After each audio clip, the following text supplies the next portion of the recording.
Hello everyone, welcome to P chemistry. So आज का जो हमारा वीडियो है वो हम देखेंगे इनैंशियोमर रैसमिक मिक्सचर। ठीक है, तो हम देखते हैं क्या होता है इनैंशियोमर। इनैंशियोमर जो है वो बेसिकली स्टीरियो आइसोमर है।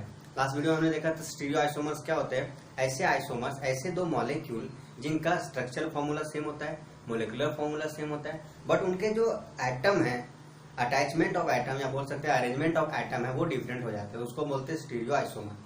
तो इनैंशियोमर्स जो है वो आपस में दो मॉलिक्यूल, ऐसे मॉलिक्यूल हैं जो कि क्या आपस में स्टीरियो आइसोमर है। ठीक है, तो हम कैसे पहचाने कि दिया हुआ दो मॉलिक्यूल इनैंशियोमर है या नहीं है।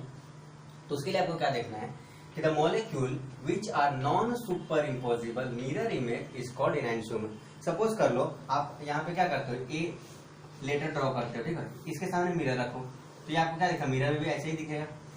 अब क्या करो, ये मॉलिक्यूल जैसा वैसा इसको उठाओ, यहाँ से ऐसा उठाओ और इस पे रख दो, तो क्या हो जाएगा, ये जो है पूरी तरह से ढक जाएगा, क्योंकि यही लेटर तो यहाँ, इसको उठा के यहाँ रखोगे ढक गया। तो इसको बोलते हैं सुपर इम्पोज हो गया। सुपर इम्पोज हो गया मतलब पूरी तरह से ढक चुका है। ठीक है, तो ये हमारा क्या हो जाएगा, ये मिरर इमेज तो है एक दूसरे का। ठीक है, ये इसका मिरर इमेज तो है, लेकिन मिरर इमेज होने के बाद ये सुपर इम्पोजिबल हो गया। तो इस टाइप के मॉलिक्यूल को हम बोलेंगे, सॉरी, इस टाइप के मॉलिक्यूल को हम इनैंशियोमर नहीं बोलेंगे। ओके, अभी आपको समझना है कि मिरर हटा देते हैं। तो बेसिकली ये दो मॉलिक्यूल थे जो एक दूसरे के मिरर इमेज थे। हमें मिरर ड्रॉ करने का मतलब है हमने इसको ड्रॉ नहीं किया, हमने दूसरे वाले मॉलिक्यूल को कंपेयर किया कि कैसा दिखता है पहले वाले से। तो दूसरा वाला जो मॉलिक्यूल है, सेकंड मॉलिक्यूल जो है, वो पहले वाले का मिरर इमेज था और लेकिन वो उस पर सुपर इम्पोज हो गया था। अभी क्या करेंगे, जैसे आप लेटर पी ले लो, आप ये अगर लेटर पी लेते हो तो आपको मिरर में कैसा दिखेगा, लेटर में ये ऐसा दिखेगा ना, क्यू। अब ये दोनों मिरर इमेज तो है, लेकिन अगर इसको उठा के यहाँ रखेंगे तो कवर होगा, नहीं होगा। क्यों नहीं होगा, क्योंकि ये लाइन तो ठीक है, ये लाइन हमको मिल गया। अब ये इधर है और आपका ये इधर है, ये देख लो, तो ये पूरी तरह से ढका नहीं ना, पूरी तरह से कवर नहीं हुआ। अभी ये इधर अलग हो गया, अलग हो गया, तो ये सुपर इम्पोज नहीं किया, मतलब ये नॉन सुपर इम्पोजिबल है, पूरी तरह से ढक नहीं पा रहा है। ठीक है, तो इस टाइप के मॉलिक्यूल को हम बोलेंगे इनैंशियोमर्स। मतलब ये पी और क्यू आपस में क्या है, इनैंशियोमर है। हटा दो, हमने मिरर से चेक करने के लिए रखा था कि हमारा दिया गया मॉलिक्यूल एक दूसरे का मिरर इमेज है या नहीं। ठीक है, तो फिर से ध्यान से रखकर सुनो, non super impossible mirror images are enantiomer. ठीक है, हम एग्जांपल भी देखेंगे अभी मॉलिक्यूल को लेकर के, ये तो हमने सिर्फ नॉर्मल देखा था। चलो, अभी आप क्या करो, आपने हाथ को रखते हो ना मिरर के सामने ऐसा, तो आपको मिरर में कैसा दिखेगा, ये ऐसा दिखेगा। मतलब इस हाथ को रखोगे लेफ्ट को तो राइट दिखेगा ना, मिरर के सामने रखोगे तो।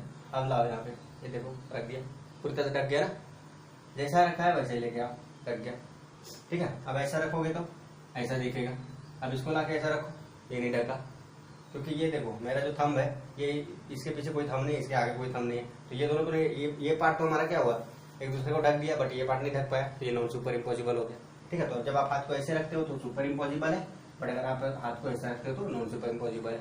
तो सिंपल हमको ये समझना है कि मिरर इमेज अगर पूरी तरह से एक दूसरे को ढक पा रहे हैं तो बोलते हैं सुपर इम्पोजिबल, और अगर नहीं ढक पा रहे तो नॉन सुपर इम्पोजिबल। और जो non super impossible mirror image है उसी को हम बोलते हैं इनैंशियोमर्स। क्लियर है क्या? नेक्स्ट, हाँ, दीज आर ऑप्टिकली एक्टिव। तो जो इतने भी इनैंशियोमर आपको मिलेंगे, इनैंशियोमर्स हमेशा क्या होते हैं, ऑप्टिकली एक्टिव होते हैं। अब बताओ ऑप्टिकली एक्टिव का मतलब होता है, मतलब कि वो प्लेन पोलराइज्ड लाइट को रोटेट करेंगे, किसी भी डायरेक्शन में करें लेकिन वो करेंगे। ठीक है, हाँ, एक और बात, जो इनैंशियोमर्स है, अगर एक इनैंशियोमर प्लेन पोलराइज्ड लाइट को, दो इनैंशियोमर होंगे ना, कभी भी तो पेयर में होगा ये, तो सपोज कर लो ये पी है और ये क्यू, ये आपस में क्या इनैंशियोमर है। तो अगर ये प्लेन पोलराइज्ड लाइट को लेफ्ट साइड में रोटेट कर रहा है कि राइट साइड में रोटेट करेगा, समझ में आ रहा है? ये लेफ्ट साइड में रोटेट कर रहा है, मतलब लेफ्ट साइड मतलब क्या होगा, एंटी क्लॉकवाइज डायरेक्शन में, और ये राइट साइड क्या होगा, क्लॉकवाइज डायरेक्शन में। तो ये दोनों हमेशा प्लेन पोलराइज्ड लाइट को अपोजिट डायरेक्शन में रोटेट करेंगे। बोल सकते हैं इनैंशियोमर्स का जो रोटेशन होगा वो डिफरेंस होगा, मतलब एक लिबो तो दूसरा डेक्स्ट्रो है, एक डेक्स्ट्रो दूसरा लिबो है, ऐसा होगा। चलो नेक्स्ट देखते हैं, इट कैन कंटेन 2 और मोर कायरल कार्बन। अब ऐसा जरूरी नहीं है कि सिर्फ एक ही कायरल कार्बन है तभी वो इनैंशियोमर्स है, 2, 4, 5, 6 कितना भी हो सकता है, लेकिन वो सुपर मतलब एक दूसरे का मिरर इमेज होना चाहिए और नॉन सुपर इम्पोजिबल होना चाहिए। ठीक है, तो हम उसको बोलते हैं इनैंशियोमर। अभी हम एग्जांपल लेते हैं किसी मॉलिक्यूल का। जैसे हमने क्या किया, ये कार्बन है हमारा, तो हम यहाँ पे लेते हैं CH3, इधर ले लो OH और इधर H और इधर कुछ Cl ले लेते हैं, ये ले लिया।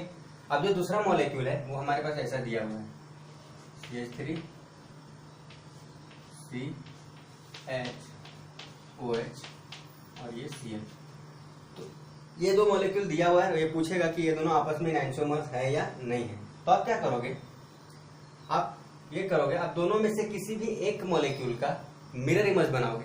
अगर इसका मिरर इमेज बनाओगे, आगे इसके सामने मिरर रख दो, मिरर रखो क्या होगा, ये जो OH सामने है यहाँ पे सामने दिखेगा मिरर को वो साइड, तो ये दोनों सेम है, ठीक है। अब ये कार्बन कार्बन तो रहेगा, ये CH3 ये CH3 Cl Cl, ये जो H यहाँ है यहाँ H है।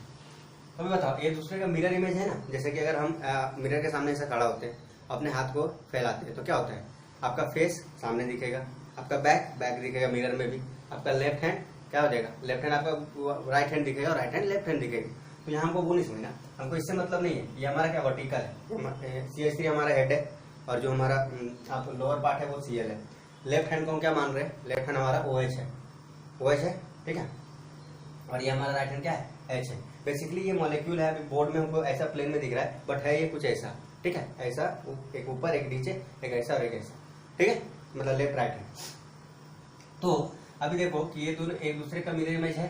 अब ये क्या करो, इस मॉलिक्यूल को ऐसे ही उठाओ यहाँ से, तो उठाओगे यहाँ से, तो ये CH3 को तो कवर कर देगा, ये Cl को कवर कर देगा, यहाँ पे OH H को कवर करेगा और H OH को। तो बताओ यहाँ पे H है और यहाँ पे OH है, एक दूसरे को कवर पूरी तरह से कर पाएगा, नहीं, मतलब ये पूरी तरह से सुपर इम्पोज नहीं करेगा। तो ये मिरर इमेज तो है बट सुपर इम्पोजिबल नहीं है, तो इसको हम बोलेंगे क्या है, आपस में ये दोनों इनैंशियोमर है, इनैंशियोमर। ओके, अब हम कंसीडर कर लेते हैं कि हमारा जो है वो डी फॉर्म में है। डी मतलब किधर रोटेट करेगा, राइट हैंड साइड में, क्लॉकवाइज डायरेक्शन में, तो ये हमारा एल फॉर्म हो जाएगा। तो अगर आपके एनैंशियोमर्स में किसी एक का भी दिया गया है डायरेक्शन ऑफ रोटेशन, तो आप क्या करो, दूसरे का प्रेडिक्ट कर दो। क्या करना है, पॉजिटिव तो करना है, एक डी है तो एल है, या फिर प्लस है तो माइनस है, क्लॉकवाइज है तो एंटी क्लॉकवाइज, लेफ्ट है तो राइट है, ऐसे ही करना है हमको, ठीक है। चलो, तो ये हमारा हो गया एनैंशियोमर्स। अब देखो मोर देन वन कार्बन लेते हैं, ठीक है, जैसे कि एक से ज्यादा कार्बन यूज करते हैं, तो ये हो गया CH3 COH Cl H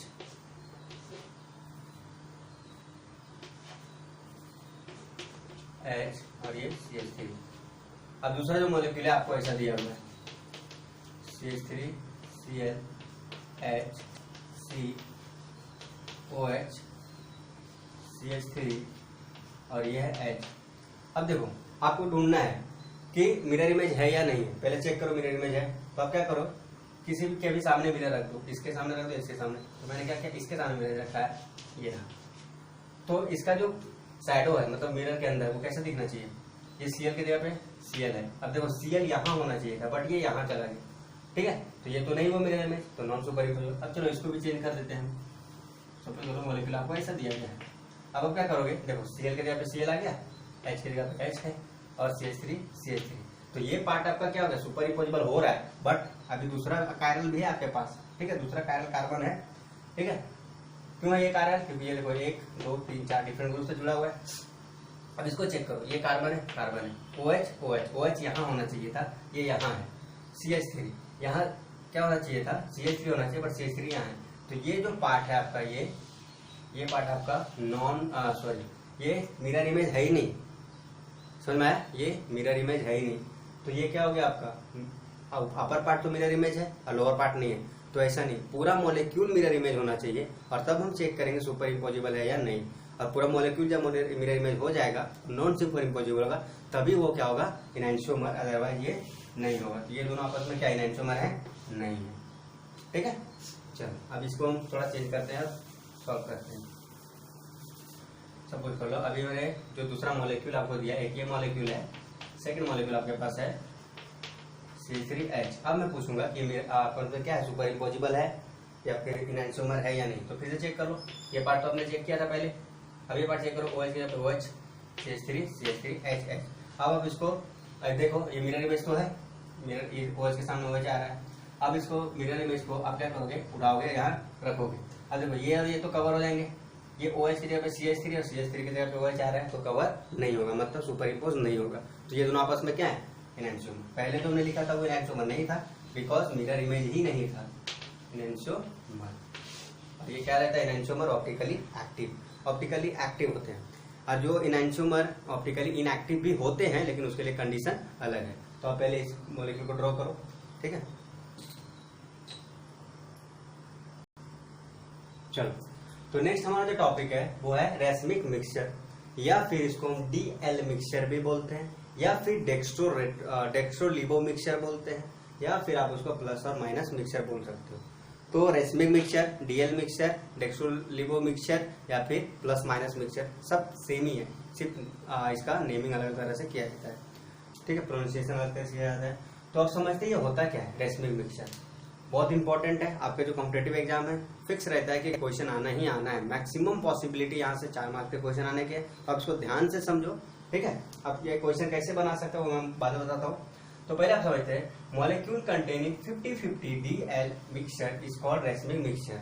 मतलब एक हमने क्या किया, मिक्सचर लिया है, सॉरी मॉलिक्यूल नहीं होगा और मिक्सचर होगा मिक्सचर, ऐसा मिक्सचर जिसमें 50% D वाला होगा, 50% L वाला होगा, उसको हम बोलते हैं क्या, रेसमिक मिक्सचर। जैसे आपको मॉलिक्यूल एक मिक्सचर दिया हुआ है, उसमें 50% आपको D वाला कॉन्फ़िगरेशन वाला दिया हुआ है और 50% L आइसोमर दिया हुआ है, 50% D isomer and 50% L isomer. तो जब दो मॉलिक्यूल मिलता है तो हम क्या बोलते हैं, उसको मिक्सचर बन रहा है। तो ऐसा मिक्सचर जिसमें 50% D है, मतलब हाफ जो है वो क्या है, हाफ हमारा D है एंड हाफ हमारा L है, तो इस टाइप के मिक्सचर को बोलते हैं हम रेसमिक मिक्सचर, या फिर प्लस माइनस मिक्सचर, क्योंकि D को हम क्या बोलते हैं, प्लस और माइनस बोलते हैं ना L को, इसीलिए इसको DL मिक्सचर भी बोलते हैं। अब देखते हैं यहाँ पे सबसे इंपॉर्टेंट पॉइंट आपका ये आता है कि इट इज ऑप्टिकली इनएक्टिव। यहाँ आप देखोगे कि मिक्सचर में जो दो हमारा मॉलिक्यूल है वो दोनों क्या है, कायरल है, और कायरल होने के बाद भी ये क्या होता है, मिक्सचर ऑप्टिकली इनएक्टिव होता है। ध्यान से सुनना, कायरल मॉलिक्यूल है तो मॉलिक्यूल तो ऑप्टिकली एक्टिव होंगे ही ना, लेकिन ओवरऑल मिक्सचर जो है वो हमारा ऑप्टिकली इनएक्टिव है। क्यों है ऑप्टिकली इनएक्टिव, अभी हम देखते हैं। तो ये क्वेश्चन आपका आएगा कि ये ऑप्टिकली इनएक्टिव है, ये पॉइंट याद रखना है। अब ये सबसे मेन पॉइंट है कि ड्यू टू एक्सटर्नल कंपनसेशन। तो आपके एग्जाम में क्या है, कॉम्पिटिटिव एग्जाम में question, which of the following is true for racemic mixture, it is optically active due to internal compensation या एक्सटर्नल कंपनसेशन, या फिर नन ऑफ दिस, या फिर बोथ। तो आपको क्या रखना है, ये जो ऑप्टिकली इनएक्टिव है वो है एक्सटर्नल कंपनसेशन के वजह से है। मैक्सिमम पॉसिबिलिटी होती है इस टाइप के क्वेश्चन राइज होने के एग्जाम में, ठीक है। तो आप याद रखोगे ये जो ऑप्टिकली इनएक्टिव है, सबसे पहले तो रेसमिक मिक्सचर कायरल होने के बाद भी ऑप्टिकली इनएक्टिव है, और क्यों है, वो है एक्सटर्नल कंपनसेशन के वजह से। क्या होता है एक्सटर्नल कंपनसेशन, वो देखते हैं। तो हम पहले क्या करते हैं, एक मिक्सचर बनाते हैं। तो सपोज कर लो हमने क्या किया, एक मॉलिक्यूल लिया कुछ ऐसा, OH, H और ये CH3। अब मान लो कि इसका कॉन्फ़िगरेशन D है, D या फिर पॉजिटिव मान लो, लिख लेते हैं पॉजिटिव। अब हमने जो दूसरा जो मॉलिक्यूल लिया वो कुछ ऐसा लिया। तो अब बताओ, अगर आपको D दिया और L बना सकते हो ना, क्या करोगे, मिरर इमेज ले लोगे। तो ये यहाँ रख दो और ये H हो गया और ये CH3 हो गया। अब ये क्या हो गया, अगर ये D था तो इसका मिरर इमेज L होगा और इसका माइनस कर दो। चलो, अब ये दो अलग अलग मॉलिक्यूल है। अब हमने एक कंटेनर लिया, इस कंटेनर में 50% D, जैसे हमको क्या करना है, 20% का सॉल्यूशन बनाना है, 20% चाहिए, सॉरी 20 ग्राम बनाना है। तो हम क्या करेंगे, 10 ग्राम इसको लेंगे, 10 ग्राम इसको लेंगे। तो 10 ग्राम क्या हुआ, 20 का 50 हुआ ना। तो कोई भी सैंपल कितना भी आपको बनाना हो तो आधा ये लोगे, आधा ये लोगे, मतलब 50% ये लोगे, 50% ये लोगे। तो आपने क्या किया, 50% इसका ऐड कर दिया और 50% इसका ऐड कर दिया। अब ये बन गया मिक्सचर, ठीक है। तो ये जो मिक्सचर बना जिसमें हमने D और L को ऐड किया 50-50, उसको बोलते हैं रेसमिक मिक्सचर। 50-50 ये पॉइंट भी याद रखना जरूरी है। कितना मतलब प्रोपोर्शन कितना होता है दोनों का, 50-50 होता है। 40-60, 60-40 ऐसा कुछ नहीं, हमेशा 50-50, ठीक है। चलो, उसके बाद अब देखते हैं कि ये आखिर, अब देखो ये मॉलिक्यूल तो आप बोलोगे सर ये तो कायरल है ना, और कायरल को हम कैसे दिखाते हैं, C स्ट्रिक मतलब स्टार ऐसा बनाते हैं। इसका मतलब होता है वो कायरल दिखा रहा है। तो मगर यहाँ ऐसा करते हैं स्टिक, तो ये कायरल है और ये भी कायरल है ना। तो बोलोगे सर आपने तो बोला था अगर कायरल रहेगा तो ऑप्टिकली एक्टिव होगा, तो हाँ अभी भी बोल रहा हूँ कि कायरल रहेगा तो ऑप्टिकली एक्टिव रहेगा। ये मोलिक्यूल ऑप्टिकली एक्टिव है, ये भी मोलिक्यूल एक्टिव है, मतलब ये भी प्लेन पोलराइजर को रोटेट करेगा और ये भी रोटेट करेगा। बट ध्यान से सुनना, अब ये दोनों एक साथ आ गए हैं, क्या आ गए हैं, एक साथ आ गए, मिक्सचर बना तो एक साथ आ गया ना। तो क्या करेगा, एक ही सॉल्यूशन में दोनों है। अब इसी सॉल्यूशन से हम प्लेन पोलराइजर को पास करवाएंगे। हम मिक्सचर के एक्टिविटी की बात करें ना कि पर्टिकुलर मॉलिक्यूल को। पर्टिकुलर मॉलिक्यूल क्या है आपस में, ये भी हमारा ऑप्टिकल एक्टिव है, ये भी ऑप्टिकल एक्टिव है। जब मिक्सचर बना तो हमने क्या किया, सैंपल तो ये रखा, तो ये सैंपल में दोनों है डी और एल। अब जब प्लेन पोलराइज्ड लाइट यहाँ से मूव किया तो जो सपोज करो डी है, तो ये क्या करेगा, ऐसा जा रहा था, ये बेचारा अपना जा रहा है अपने डायरेक्शन में, तो ये क्या करेगा, डी किधर रोटेट करता है, डेक्स रोटेटरी राइट हैंड साइड में, ठीक है। तो ये कर दिया आपका ऐसा रोटेट, इधर रोटेट कर दिया। बट इसमें एल भी प्रेजेंट है। एल बोलेगा क्या मैं बेकार हूं, नहीं, ये भी अकेला आपस में ऑप्टिकली एक्टिव है, तो ये भी क्या करेगा, मॉलिक्यूल को रोटेट करेगा। तो जितना इसने रोटेट किया था इसको क्लॉकवाइज डायरेक्शन में, उतना ये इसको कर देगा एंटी क्लॉकवाइज डायरेक्शन में। तो जितना ये रोटेट किया था, सपोज कर लो ये 20 डिग्री रोटेट किया था, ये भी क्या करेगा, इसको वापस 20 डिग्री अपोजिट डायरेक्शन रोटेट करेगा। मतलब ये ऐसा गया था, अब ये वापस इसको पकड़ के ऐसा ले आएगा, मतलब ये वापस कर देगा यहाँ पे। तो बताओ ओवरऑल जो मॉलिक्यूल है, ओवरऑल मॉलिक्यूल तो रोटेट नहीं हुआ, सॉरी ओवरऑल जो पीपीएल है प्लेन पोलराइज्ड लाइट, वो तो रोटेट नहीं हुआ। तो जब लाइट रोटेट हुआ ही नहीं तो ऑप्टिकल एक्टिविटी किस बात की, नहीं होगा ऑप्टिकल एक्टिव। इसीलिए हम बोलते हैं कि रेसमिक मिक्सचर ऑप्टिकली एक्टिव नहीं होता है, ऑप्टिकली इनएक्टिव होता है वो। क्लियर है। अब जो टर्म आता है वो देखो, अब जो सेकेंड टर्म है हमारा एक्सटर्नल कंपनसेशन। एक्सटर्नल कहने का मतलब है कि ये जो ऑप्टिकली इनएक्टिविटी आ रहा है वो दो डिफरेंट मॉलिक्यूल की वजह से आ रहा है। मतलब एक राइट डायरेक्शन में रोटेट कर रहा है, उतना ही रोटेशन दूसरा लेफ्ट डायरेक्शन में कर दे रहा है, इसके वजह से इनएक्टिव हो रहा है। तो जो अगर सेम मॉलिक्यूल में, एक ही मॉलिक्यूल में दो ऐसा कायरल कार्बन होता जो क्या करता है कि एक लेफ्ट में और एक राइट में रोटेट करता, बट यहाँ दो अलग अलग मॉलिक्यूल क्या कर रहे हैं, दो अलग अलग मॉलिक्यूल, मतलब एक्सटर्नल मतलब क्या होता है, बाहर वाला मतलब इस मॉलिक्यूल में नहीं जुड़ा हुआ, ये अलग मॉलिक्यूल है। तो दो अलग अलग मॉलिक्यूल मिलके जब किसी भी मिक्सचर को ऑप्टिकली इनएक्टिव बनाते हैं तो उसको हम बोलते हैं, क्या बोलते हैं, एक्सटर्नल कंपनसेशन। तो मतलब इनएक्टिव हुआ किसकी वजह से, एक्सटर्नल कंपनसेशन के वजह से। ठीक है, फिर से सुनो, रेसमिक मिक्सचर क्या है, 50-50, 50% डी ले लो, 50% एल ले लो, या फिर 50% क्लॉकवाइज वाला लो, एंटी क्लॉकवाइज वाला लो, डेक्स्ट्रो लो, रेपो लो, कहने का मतलब सेम है। तो हमने 50-50 ऐड कर दिया। अब ऐड करने के बाद उस मिक्सचर वाले सॉल्यूशन को लेके आएंगे यहाँ पे रखेंगे और इसमें से प्लेन पोलराइज्ड लाइट को हमने पास करवा दिया। पास करवाने के बाद अब हमको होना चाहिए था कि किसी न किसी डायरेक्शन में मूव करना चाहिए, तो मूव किया भी, क्या है कि टी ने इसको इधर मूव कर दिया, लेकिन वहां एल भी प्रेजेंट है। तो एल का काम होता है लाइट जिस भी डायरेक्शन में जा रहा है, तो ये अभी डी की वजह से इस डायरेक्शन में चला गया, तो ये क्या करेगा, उसको अपोजिट डायरेक्शन मतलब इधर राइट, मतलब इधर राइट लेफ्ट साइड में मूव करवा देगा। तो जितना डी ने इधर मूव करवाया था, एल ने इधर मूव करवा दिया, तो कैंसिल हो गया। कैंसिल हो गया, क्या हुआ, कुछ हुआ ही नहीं, कुछ रोटेशन हुआ नहीं, इसीलिए इनएक्टिव हो जाता है due to external compensation. Clear है। चलो तो आप ये देख लो, तो ये दोनों क्या बोलेंगे आपस में, क्या है दोनों जब साथ में आ जाएंगे तो रेसमिक मिक्सचर है। मतलब देखो अगर ऐसा लिखा हुआ एग्जाम में तो आप बोलोगे एनेंटियोमर बोलते हैं सर इसको, ठीक है बोल दिया एनेंटियोमर। बट अगर प्लस साइन आ गया तो बोलेगा एक मॉलिक्यूल दो ऐसा मॉलिक्यूल बना रहा है, एक मॉलिक्यूल कुछ रिएक्शन हुआ, दो मॉलिक्यूल बनाया उसने टूट के, तो ऐसा बना, तो ये दोनों आपस में बोलोगे क्या है, तो जब प्लस का साइन है मतलब दोनों साथ में है, साथ में मतलब मिक्सचर है, और जब मिक्सचर है तो रेसमिक मिक्सचर है। तो ऐसा अगर प्लस का साइन आता है तो ये रेसमिक मिक्सचर हो जाता है। और अगर सेपरेट सेपरेट रहेगा, पूछेगा ये दोनों मॉलिक्यूल में रिलेशन क्या है, तो आप क्या बोलोगे, एनेंटियोमर है। ठीक है, चलो ज्यादा क्लियर है। अब एक इम्पोर्टेंट टॉपिक है कि हम कार्बन का जो है आपके मैंने आप बेसिक्स वाले वीडियो में basic concept of organic chemistry में वीडियो अपलोड किया है, types of bond and types of arrow. अगर आपने नहीं देखा है तो रिक्वेस्ट है कि जाके वो वीडियो देखो, उससे आपको बहुत सारे कॉन्सेप्ट क्लियर हो जाएंगे। ठीक है, तो हम क्या करते हैं, जैसे कार्बन का 4 बॉन्ड होता है ना, ये है कार्बन, इसका 4 बॉन्ड है, तो चारों बॉन्ड को हम अलग अलग टाइप से दिखाते हैं। जैसे कि ये कार्बन है हमारा, ठीक है, ये मेरा हाथ कार्बन है, अभी हमारा एक ये बॉन्ड इधर है और एक बॉन्ड इधर, तो 2 बॉन्ड हमेशा इसका प्लेन में होगा। ये कार्बन है तो ये हमारा बॉन्ड है प्लेन में, तो एक इधर और एक इधर। सपोज कर लो 2 हम किधर भी मान सकते हैं ना, तो 2 हमने मान लिया, एक ये और ये हमारा प्लेन में है। प्लेन में हम दिखाते हैं नॉर्मल लाइन को, जो प्लेन में जो बॉन्ड रहते हैं उसको हम दिखाते हैं नॉर्मल लाइन से। जो बिलो द प्लेन होता है, जैसे ये हमारा प्लेन है, इसके पीछे रहेगा, बिहाइंड द प्लेन बोलो, या अगर ऐसा प्लेन कंसीडर करेंगे ये प्लेन, तो ये क्या होगा, बिलो द प्लेन, ये अबव द प्लेन हो गया। तो जो बिलो द प्लेन या बिहाइंड द प्लेन होता है उसको हम दिखाते हैं क्या, डैश लाइन से। ऐसा आपने नहीं देखा वीडियो जाके देखो। ये हमारा इसका मतलब क्या होता है कि ये जो बॉन्ड है वो बॉन्ड के पीछे है, या फिर ये ऐसा बोलते हैं मेरे हैंड के मतलब हाथ के नीचे, ठीक है। और दूसरा क्या होता है, अबव द प्लेन दिखाते हैं। ऐसा अबव द प्लेन कैसे दिखाते हैं, सॉलिड लाइन से दिखाते हैं। इसको वेज लाइन भी बोलते हैं, वेज बॉन्ड भी बोलते हैं। ये हो गया, ठीक है।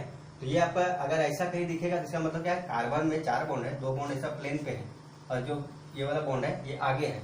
तो आगे आगे हम तो बोर्ड में नहीं दिखाते 3D में, इसलिए हम ऐसा दिखा देते हैं, और ये पीछे को ऐसा दिखा देते हैं, ठीक है। लेकिन ऐसा है नहीं, बेसिकली ये एग्जिट ऐसा करता है, एक अबव द प्लेन, दूसरा बिलो द प्लेन। क्लियर है? चलो तो मैं यहाँ लिख देता हूँ, ये हमारा है नॉर्मल बॉन्ड। ये कहाँ पे है, on the plane, on the plane, उड़ने वाला प्लेन नहीं, ये प्लेन 2D प्लेन, ठीक है। नेक्स्ट आते हैं, ये हमारा क्या है, above the plane, above the plane. Above का कंसीडर, जब आप ऐसा प्लेन कंसीडर करोगे, और बोल सकते हैं ना in front of plane, in front of plane. अगर आप प्लेन ऐसा बोर्ड के जैसा कंसीडर करो तो सामने आएगा, इसलिए या तो अगर ऐसा कंसीडर करे तो अबव, ऐसा कंसीडर करे तो सामने। ये जो है ये क्या इंडिकेट करता है हमारा, ये बॉन्ड कहाँ पे है, इसको बिलो द प्लेन बोलेंगे, बिलो द प्लेन। कब बोलेंगे बिलो द प्लेन, जब हम प्लेन को ऐसा कंसीडर कर रहे हैं, ऐसा, ठीक है। बट अगर हम प्लेन को ऐसा देख रहे हैं तो हम क्या बोलेंगे, बिहाइंड द प्लेन, और बिहाइंड द प्लेन, प्लेन के पीछे, ठीक है। चलो इतना हम नोट करो पहले।